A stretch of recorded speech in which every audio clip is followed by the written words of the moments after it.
सभी डरे हुए थे। मैं भी वहां था। हमने खिड़कियों से देखने की कोशिश की, लेकिन पता चला कि वहां कोई नहीं है। हमें लगता है कि वे ऊपरी मंजिल पर हैं। सरपंच के घर में 3 मंजिलें थीं। हमने सामने के दरवाजे को हथौड़े से जोर से मारकर तोड़ दिया। दरवाजा टूट गया। अंदर बिल्कुल अंधेरा था।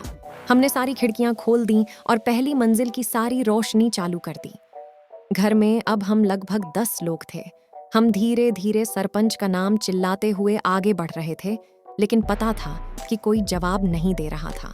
हम पूरी तरह से डरे हुए थे। अब दूसरी मंजिल में प्रवेश करने का समय था।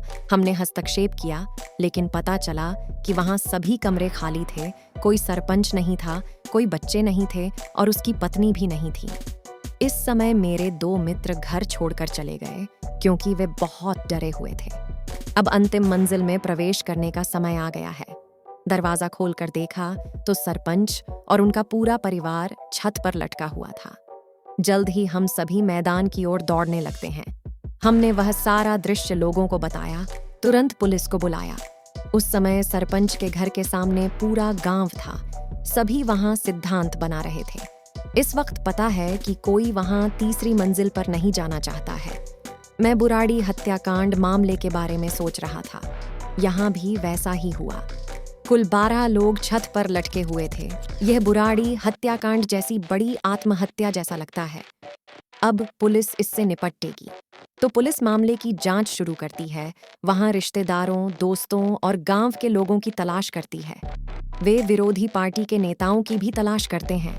सरपंच के 2 भाई भी थे। इनमें से एक की उनके साथ ही मौत हो गई थी और एक की जिंदा था। तलाश चालू हुई। हफ्ते महीनों घूमे, लेकिन कोई सुराग नहीं मिला। पुलिस थक गई और यह घोषणा करने जा रही थी कि इन सभी ने आत्महत्या कर ली है। लेकिन पुलिस ने इसका जवाब नहीं दिया कि उन्होंने आत्महत्या क्यों की। हाल के दिनों में कोई आर्गुमेंट नहीं था। सभी भ्रमित थे। हत्या की कोई उम्मीद नहीं थी। लेकिन आखिरकार सूरज की एक छोटी सी किरण मिल ही गई। सरपंच के घर की तलाशी के दौरान वहां कुछ सिगरेट मिली। लेकिन कोई भी सरपंच के घर से धूम्रपान नहीं करता। ऐसा होना चाहिए रिश्तेदार। पुलिस रिश्तेदारों के घर में जांच करती है। वहां पाया कि कोई धूम्रपान नहीं करता, पर वहां सिगरेट नहीं पी जाती थी। उसे ताज़ा रखा जाता था। कोई पुख्ता सबूत नहीं था। वे फिर भ्रमित हो गए।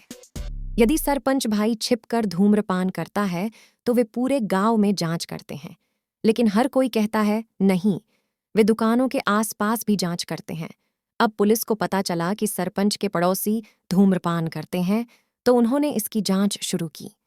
आशा चली गई। एक दिन कस्बे के सब्जी दुकानदार का कहना है कि मेले के दिन उसने